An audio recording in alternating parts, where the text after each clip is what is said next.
Hello, Kimberly and Katherine here. Let's get wealthy. Today we're going to talk about how to read a nutrition label. Because it's very important. You can make really wise decisions if you are really savvy with those nutrition labels. Yes, and quick too, because you don't want to, spend forever, the grocery store suddenly takes, an extra hour because you're reading everything.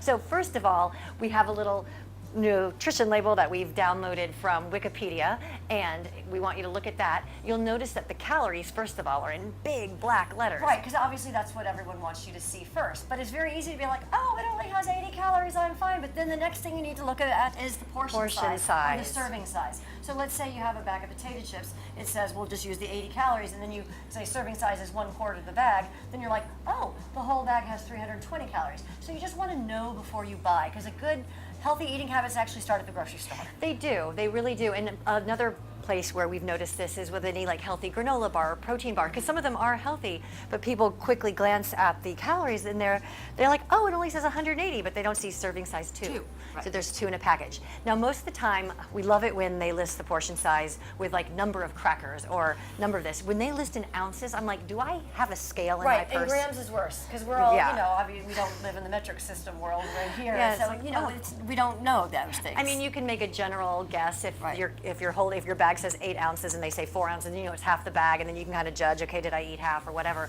But it's far more kind when they put the portion size in a way that we can instantly download how much we're supposed to consume. And you can do this at any grocery store. You can do this at the like little bodega on the corner. You can do it at the super cheap grocery store. You can do it at the fancy grocery store. You don't have to go to a fancy schmancy grocery store in order to read nutrition labels well and on a good budget. Right, exactly. Because some people think they have to go to one of the fancy stores, but you can go anywhere, which is great. They actually sell healthy food everywhere. Believe it or not. Shocking.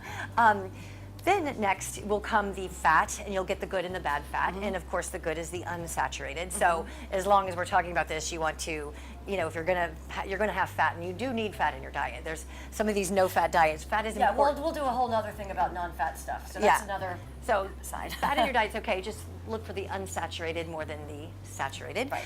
Cholesterol will usually be in all food, but if you've been told by your doctor to monitor it, that's what you want to pay a little more attention to. And then you want to look at sugar and sodium, and that's another place where you really want to make sure the portion size that you've downloaded that. So if it says sodium, it's 10% of the recommended daily value. Well, that's really, if you eat the whole thing and it's 2 servings per bag, you're really having 20%, and is that what you really want to do? So it doesn't apply just to the calories. Right, right. So with total carbs, you'll see dietary fiber and then sugar. And fiber is always good. You want the fiber to be high and the sugar to be low. Shocking. So, so just remember, with these also low carb diets, fiber is good for you, and it's good to have fiber in your diet. Like fruit has fiber. That's not bad. Carbs, those are not bad carbs, right?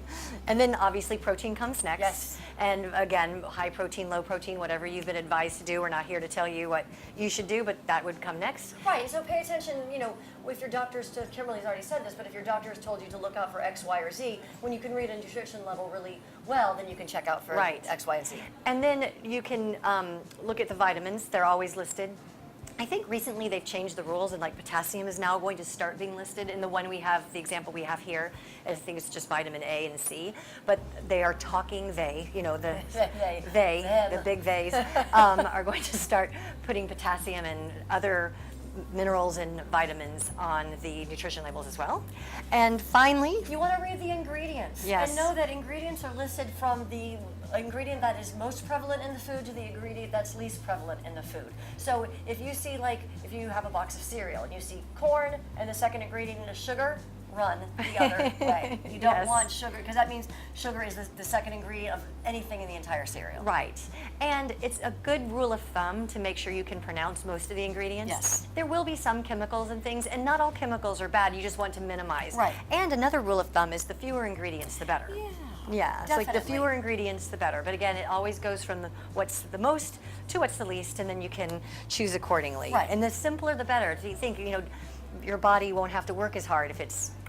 Yeah, because then your body knows what it is. It's like, oh, this is this. I know what this is. And again, with reading nutritional labels, even if something has a super sexy, healthy name, you can pick up the bottle, turn it around, look at the calories, the sugar, and start to read the ingredients, and then you can decide for yourself, is this really healthy? It might be. We're not saying they're not, but beware. Right, and just know that, especially with the sodium, if you're talking like broths for soup or something, don't get the no salt broth. Because you can add it. Because you can add it, and a pinch of salt at the end will do wonders. You don't have to have it all in at the beginning. Right. So in conclusion, about reading a nutrition label, you want to make sure that most of the ingredients you can pronounce. That's very important. And that they are occurring in an order that makes logical sense for the item you're eating. Right, if like sugar or salt is second or third. Yes, probably not so good. Then you want to look at the portion size. I think that's the problem we see the most with our clients coming in, and they're like, well, it only had X number of calories. And I'm like, but there were 4 servings. Right, four servings per container. So yeah, that's really important. And that's where you're very grateful that you paid attention in third grade math. So you can just do that little multiplication in your head. And be like, okay, this is not good. Right. And then again, look at sugar and sodium. And then finally, if your doctor has told you to pay more attention to protein or fat or a vitamin or cholesterol, then of course that's something that you need to pay extra attention to. And also, you know, those of you out there who already who may have allergies are probably already doing this. We have a couple of just bizarre allergies, and it's just one thing. And a lot of it, the allergy that we have has to do with healthy food. It's quinoa, of all things. We are allergic to quinoa. So whenever it says we have to look through it, if it has quinoa, we're like, okay, we're going to avoid that. So if you're already, you know, if you have an allergy, you've already been doing that. Yes. So remember, it's not about spending a lot of money at a really fancy store. It's about going to whatever store you already go to and just picking up the label, reading it, and making a different choice.